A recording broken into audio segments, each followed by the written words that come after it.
వారి ఆవేదన, వారి ఆలోచన, అదేవిధంగా హరీష్ రావు గారు, గంగ్ల కమలాకర్ గారు వివిధ అంశాలను, అదేవిధంగా అక్బరుద్దీన్ ఓవైసీ గారు కూడా చాలా విషయాలను ప్రస్తావించారు. ఏ విధంగా బలహీన వర్గాలను బలోపేతం చేయాలనో, వీళ్ళు బలహీన పాలితులు కాదు పాలకులుగా వీళ్ళని ఎట్లా మార్చాలని వాళ్ళు సూచనలు చేసిండ్రో తప్పకుండా ఆ కార్యాచరణ ముందుకు వెళ్దాం. ఇంతకుముందు కూనంనేని సాంబశివరావు గారు చెప్పినట్టు ఈసారి వచ్చిన 4 శాసనమండలి సభ్యులు 4 ఎస్సీ ఎస్టీ బీసీలకే మేము ఇవ్వడం జరిగింది. వీళ్ళ ఎక్కడో ఒక దగ్గర మొదలవ్వాలి, దాన్ని ముందుకు తీసుకెళ్తున్నాం. ఆ ముందుకు తీసుకెళ్లే క్రమంలో ఈ సభ అంతా అండగా నిలబడ్డందుకు, అదేవిధంగా బడ్జెట్ గురించి కూడా చాలా విషయాలు పెట్టి కేంద్ర ప్రభుత్వం ఈసారి 50,65,000 కోట్ల రూపాయల బడ్జెట్ ప్రవేశపెట్టింది. ఇందులో మా పాయల శంకర్ గారికి మోడీ గారి దగ్గర మంచి ఇన్ఫ్లుయెన్స్ ఉన్నది. వారు దీంట్లో 56% బలహీన వర్గాలకు ఈ 50,65,000 కోట్ల బడ్జెట్ ఈ సంవత్సరం ఏదైతుందో అందులో కేటాయించేటట్టు పాయల శంకర్ గారు ప్రయత్నం చేయాలి. తెలంగాణ రాష్ట్రానికి కూడా ఎంత వస్తుందో ఆ లెక్క ప్రకారం వాటిని కూడా తెలంగాణ రాష్ట్రానికి ఇప్పించవలసిందిగా కోరుకుంటూ ఈ చర్చలో పాల్గొని ప్రభుత్వానికి అండగా నిలబడ్డ అందరికీ మరొక్కసారి మనస్ఫూర్తిగా ధన్యవాదాలు తెలియజేస్తున్నా. అధ్యక్ష, ఇది కీలకమైన అంశం.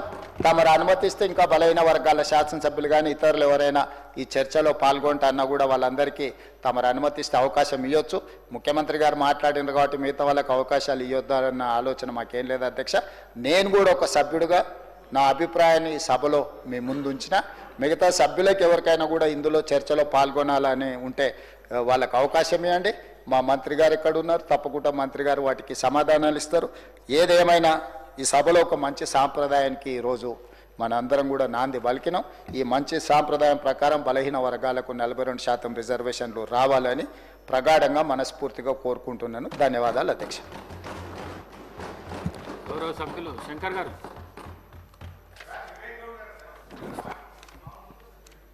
ఈరోజు చాలా సంతోషం అధ్యక్ష. ఒక బీసీ బిల్ చట్టబద్ధత కల్పిస్తున్న సందర్భంగా నాకు అవకాశం ఇచ్చినందుకు ప్రత్యేకంగా ధన్యవాదాలు. నిజంగా ఈ దేశంలో స్వాతంత్రం వచ్చిన తర్వాత ఎన్నో మార్పులు వచ్చినాయి ప్రజాస్వామ్య ప్రభుత్వాలలో. కానీ ఈ యొక్క బీసీ కులాలకు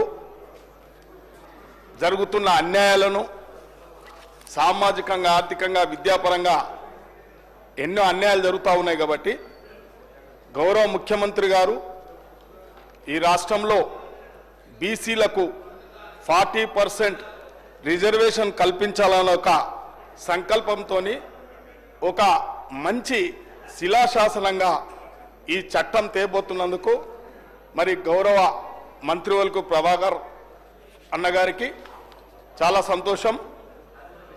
ఇవాళ ఎన్నో ఏళ్ల నుంచి బీసీలు ఎన్నో పోరాటాలు చేస్తూ ఉన్నారు. ప్రజా సంఘాలు కూడా పోరాటాలు చేస్తూ ఉన్నాయి, కానీ కార్యరూపం దాల్చలేదు. ఈ యొక్క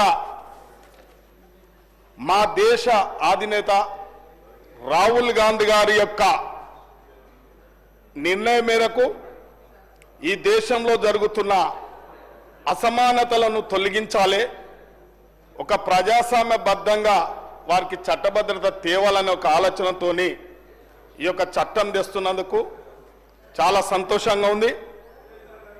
ఇవాళ అన్ని పార్టీలు కూడా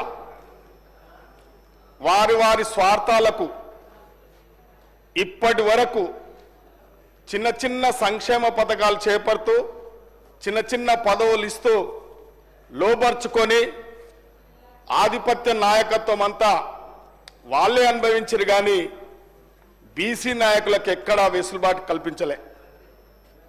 ఇవాళ ఏ పార్టీ తీసుకున్నా ప్రాంతీయ పార్టీలు వాళ్ళ ఆధిపత్యాలనే చెలాయిస్తూ ఉన్నారు ఇప్పటి వరకు, కానీ బీసీల మీద చిత్తశుద్ధి లేదు.